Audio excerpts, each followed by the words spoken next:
now to Washington, where reaction is pouring in after the Senate released its brand new report on Secret Service failures in the Butler, Pennsylvania shooting. And the former president said he's going to return to Butler soon to finish that campaign event. Let's bring in Richard Staropoli, former member of the Secret Service Presidential Protective Division. So here is what the Senate report, the interim Senate report, said in part, and the word failure appears many times in this assessment. The U.S. Secret Service failed to define responsibilities for planning and security, failed to ensure the AGR building was effectively covered, failed to effectively coordinate with state and local law enforcement, failed to provide resources for the July 13th rally that could have enhanced security, failed to communicate information about suspicious person to key personnel, and failed to take action to ensure Trump's safety. It goes on from there. Failure, failure, failure, failure. I mean, this is a damning report, and it's not even the final report. No, I think it's a terrific report. It lays it out perfectly. Failure should be all in capital letters.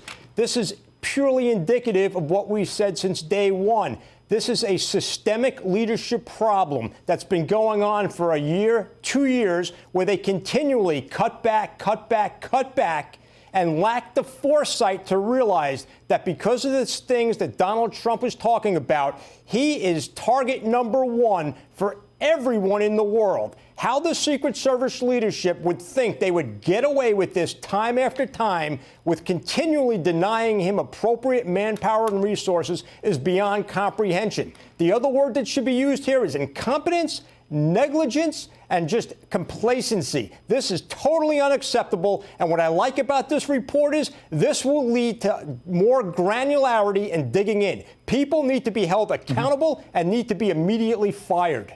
So there's a couple of things in here, Richard, that are really troubling. Among them, that Trump's protective detail was unaware 27 minutes before the shooting started that the Secret Service's security room and the counter-sniper team had been alerted to a suspicious person in the vicinity. And then there's this. Shortly before shots were fired, a U.S. Secret Service counter-sniper saw local law enforcement running toward the AGR building with their guns drawn, but he did not alert former President Trump's protective detail to remove him from the stage. The U.S. Secret Service counter-sniper told the committee that while seeing officers with their guns drawn elevated the threat level, the thought to notify someone to get Trump off the stage, quote, did not cross his mind. How is that possible? That says it all, John. I mean, I don't know what to say about this genius. How hard would it have been just to simply go out over the air, get on the phone, talk to somebody and say, listen, the local police are working something. Hold the president where he is until I get back to you. That's perfectly acceptable. That's perfectly reasonable. Yet it wasn't done. The level of negligence and incompetency here borders on criminal. This is absolutely unacceptable. And I'll tell you what, the day after President Trump gets reelected, I'll go in there with a handful of guys, totally clean house, and get this agency back to the basic foundations that made that agency great.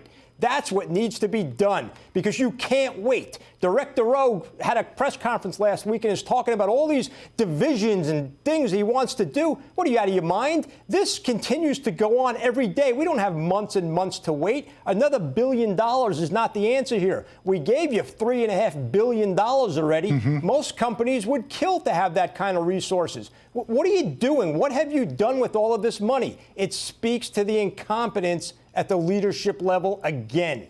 Well, one effect that this has certainly had is to absolutely crush people's confidence in the Secret Service. Take a look at this graph here. 2019, 69% of people said that the Secret Service was either excellent or good.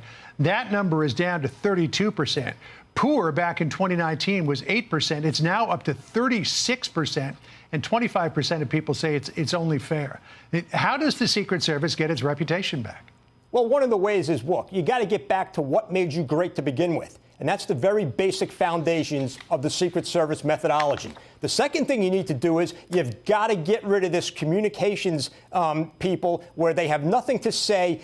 We're not going to comment on anything. You can't do that anymore. I've often said if I could go back into time and have one job in the Secret Service, I want to be the communications director. It's the easiest job in the world. These people don't comment on anything. The Secret Service needs to be out in the forefront, speaking about the things they've done to ensure the safety of the President of the United States, which in another 40 days or so should be President Trump again. All right, well, we'll see what happens in the future. We do know that the final Senate report will come out. We're also expecting that report from the House Task Force, and then the Secret Service itself and the FBI will all release reports. So a lot more to come on this. Richard, thank you. Appreciate it. Hey everyone, I'm Emily Campagno. Catch me and my co-hosts Harris Faulkner and Kaylee McEnany on Outnumbered every weekday at 12 p.m. Eastern, or set your DVR. Also, don't forget to subscribe to the Fox News YouTube page for daily highlights.